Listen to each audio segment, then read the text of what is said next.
¿Qué son las memorias? Las memorias son los sistemas que utiliza nuestro cerebro para gestionar la información que viene de nuestro exterior y también aquella que producimos constantemente en nuestro interior. Las memorias son archivos neuronales, son redes, son contactos entre neuronas. Por esto hay varios tipos de neuronas, de memorias, y además las distinguimos en función de cómo se producen estas conexiones. Hay memorias inconscientes, como las que guardan nuestros aprendizajes, el saber nadar, el ir en bici, el tocar el violín. Hay memorias inconscientes muy efímeras, como las memorias sensoriales.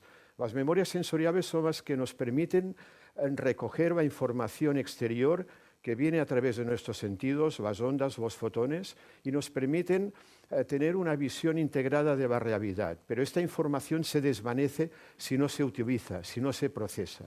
Y para ello están las memorias a corto plazo, como la memoria temporal, que la utilizamos para hablar, para hacer cálculo mental, para guardar una oración mientras la estamos escribiendo.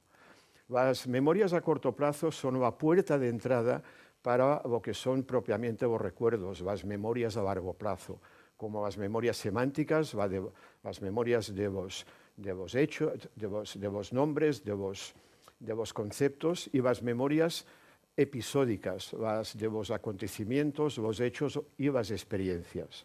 Por lo tanto, utilizamos memorias para guardar aprendizajes, cosas aprendidas, para grabar recuerdos, pero también para entender la realidad, para discurrir, para razonar, para programar futuros, para tomar decisiones reflexivas. Voy a pedirles ahora un pequeño esfuerzo. ¿Eres tan amable de ayudarme? Mira, ven aquí con... Les voy a pedir que memoricen una lista de palabras que ahora yo les voy a recitar. ¿Están preparados? ¿Sí? Concéntrese. Caramelo, ácido, azúcar, amargo, bueno, sabor, agradable, miel, refresco, chocolate, duro, pastel, comer, tarta. Las personas que crean que he dicho la palabra sabor, que levanten el brazo, por favor. Las personas que crean que he dicho la palabra dulce, que levanten el brazo ahora, por favor. La mayoría, ¿verdad? Tú eres notario. Y eres notario de que yo no he dicho la palabra dulce. Gracias. ¿Qué ha pasado? A muchos de ustedes se les ha producido una asociación errónea. Es una jugarreta de nuestra memoria a corto plazo. También está relacionado cómo evocamos los recuerdos mediante las asociaciones. La memoria a corto plazo en realidad es el recurso clave para atender. Atender quiere decir seleccionar, concentrarnos, filtrar, seleccionar y concentrarnos, ya sea mentalmente o mirando alguna pequeña porción de toda la cantidad de información que recibimos externamente. Piensen que en nuestras retinas, en cada retina de nuestros ojos, recibimos aproximadamente unos 70 gigabytes de información por segundo, equivalente a 70 películas de vídeo con sus bandas sonoras. Esto es absolutamente inasumible. Por lo tanto, seleccionamos y no podemos guardar todos los detalles de una escena, es imposible. La memoria a corto plazo tiene estas limitaciones, tiene una limitación de capacidad. Por ejemplo, con la memoria a corto plazo se pueden manejar unos 7 conceptos o palabras simultáneamente. Yo acabo de recitarles una lista de 14 palabras. Por lo tanto, la memoria a corto plazo es saturable, es maleable, está sujeta a interferencias. De alguna manera, es una memoria que tiene su fragilidad. Además, no podemos atender varias cosas simultáneamente, las hemos de atender una tras otra. Por este motivo, es una barbaridad conducir y hablar por el móvil o intentar leer un WhatsApp o contestarlo, porque en estas circunstancias el riesgo de accidentabilidad, como está comprobado, es altísimo. Como les decía, la memoria a corto plazo es el paso obligado para guardar recuerdos, para formar y guardar recuerdos. ¿Cómo formamos los recuerdos? Porque en realidad no cabe en nuestra cabeza, no tenemos tamaño todos los detalles, por ejemplo, de todo lo que sucedió ayer, porque necesitaría el todo hoy para contárselo. De alguna manera u otra, lo que ha hecho el cerebro es buscar una vía de optimización y se ha especializado en guardar solamente los conceptos de los recuerdos. El concepto gato, el concepto casa, el concepto coche. O sea, guardar la esencia de estos recuerdos. Además, estos conceptos, cuando entran en el cerebro, son desmenuzados en distintas partes de la corteza cerebral, en sitios especializados en guardar estos conceptos por categorías. Gato, mascotas, pino, árboles, martillo, herramientas. Y dentro de estas categorías también nos hemos especializado de una manera automática en generar estereotipos, es decir, imágenes representativas de un concepto que puede ser diverso. Luego viene el momento de, una vez el recuerdo está guardado, de evocarlo, de recordarlo. Y cuando uno recuerda algo, el cerebro pone inmediatamente en marcha un super Google extraordinario, extraordinariamente eficaz, brillante, que a través de mecanismos de asociación ensambla la información ubicada en distintas partes y nos provee el recuerdo, que de alguna forma u otra es una recreación de lo que guardamos en su momento. Podamos, simplificamos y a veces, pues cuando hay lagunas, las rellenamos. Y por esto no les extrañe que algunos de ustedes aún sigan pensando que dije la palabra dulce cuando recité aquella lista. Fíjense en esta imagen de estas cartas de la baraja francesa. Les voy a proponer lo siguiente. Escojan una de ellas y fíjense para acordarse bien de esta carta que han escogido. Y ahora voy a demostrarles que soy capaz de adivinar la carta que ustedes acaban de escoger. Y voy a suprimirla de esta diapositiva. Lo conseguí. ¿Sí? Bueno, esto es más que magia. Esto de nuevo es una jugarreta que les ha hecho su memoria a corto plazo.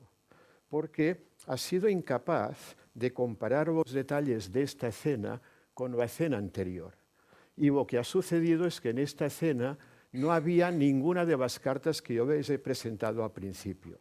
La memoria temporal es incapaz de ir comprobando constantemente los detalles de una escena con la anterior para deducir en segundos que yo no les he presentado ninguna de las cartas que les presenté al principio. Pero es que además, cuando ustedes escogieron alguna de estas que yo les he ofrecido, inmediatamente, incluso de manera consciente, ustedes han fabricado un estereotipo y han guardado un estereotipo de las cartas de la baraja francesa. Historias, de nuevo, de estas limitaciones de nuestra memoria temporal. Hay recuerdos muy interesantes que los vivimos y después nos acordamos porque van acompañados de situaciones con un elevado contenido emocional. Me estoy refiriendo, por ejemplo, al recuerdo de la muerte de un ser querido, al nacimiento de un hijo, de un hermano, o acontecimientos públicos como los recientes atentados que hubo en Barrambas de Barcelona.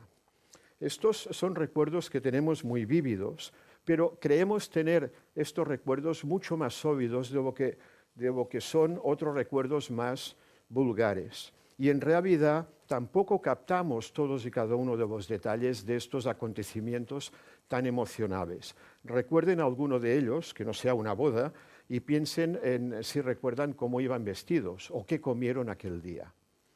Esta realidad escasa de detalles, aunque los recuerdos sean muy emocionales, es otra de las características que tiene las limitaciones de nuestra memoria temporal.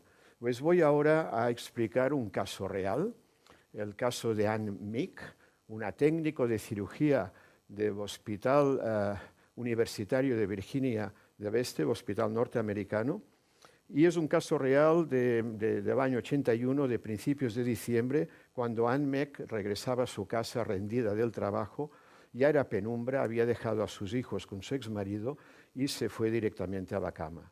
Al cabo de 2 horas de estar durmiendo, se despierta sobresaltada viendo esta cara y con un cuchillo que le presionaba en su cuello. Hizo un grito, el agresor le tapó la cara, le dijo que no siguiera porque la mataría, y ahí empezó, ya se veía venir, una larga hora interminable de manoseos, de forcejeos y de violaciones terrible que duró, insisto, todo este largo tiempo. A lo largo de esta situación hubo diálogo entre agresor y agredida. La persona agredida, Anne Meck, intentó ponerle cierta ironía. El agresor le dijo que la conocía muy bien, que la seguía por la calle, que estaba enamorado de ella, pero que ya sabía que nunca saldría con ella. Y ella le respondió que quizás si se hubieran conocido en otras circunstancias, vete a saber. De todas maneras, esto contribuyó al rebajamiento de una cena terrible, y al cabo de esta hora el agresor le robó la tarjeta de crédito, se fue y la amenazó en que no dijera nada porque la conocía muy bien y si decía algo la mataría. Anne Meck estuvo un tiempo prudencial esperando, con todo el terror encima, y salió a medianoche a llamar al vecindario en busca de ayuda. Y los días siguientes no tenía otra cosa en la cabeza que intentar reconocer y encontrar a la persona que lo agredió. Un día normal de trabajo, cuando se dirigía a su hospital, al subir al ascensor se encontró con una persona dentro del ascensor y su cuerpo se sobresaltó, su corazón se disparó y en su interior dijo: ya está, es él, acabo de encontrar a la persona que me agredió. Terminó el trayecto del ascensor como pudo, salió, llamó a la policía detuvo a Julius Crossin, y en el interrogatorio esta persona dijo que no entendía nada, estaba muy tranquilo. La noche de los actos, al parecer, dijo que estaba con su hermano y con la novia de su hermano, pero la realidad es que el testimonio de Anne Meck era tan contundente, era tan convincente, que al final Julius se vio con una serie de varios juicios que terminaron con una condena, con 5 condenas repetidas de cadena perpetua sin posibilidad de remisión. Julius estuvo 25 años en la cárcel. Tras estos 25 años, gracias a la presión de la familia, un abogado consiguió que se revisara el caso y, utilizando pruebas de ADN, Julius fue exonerado porque realmente no era el culpable. El verdadero agresor ya estaba en prisión, acusado y condenado por otros crímenes. Anne Meck se preguntó y se sigue preguntando qué es lo que pasó, por qué se equivocó. Y aún así seguía viendo la cara de Julius en su mente como la persona que la había agredido. ¿Qué pasó con Anne Meck? Pues Anne Meck, lo que le sucedió es que en el momento de la violación, en esta larga hora, pues grabó muy pocos detalles de aquella escena. Y luego acusó a Julius Crossin porque Julius tenía un aspecto que se parecía mucho más al estereotipo que tenía guardado en su cabeza y no a la cara real del agresor. Y realmente son personas bien distintas. Bueno, ya ven, jugarretas malas pasadas de las limitaciones de nuestra memoria a corto plazo. Hoy yo les he estado hablando de la memoria, de las memorias a corto plazo, y por lo tanto esta charla también será un poco más corta de lo habitual. Ya han comprobado que estas memorias son frágiles, todas las memorias son bastante frágiles, y a veces lo que quizás deberíamos ser es personas un poco más indulgentes.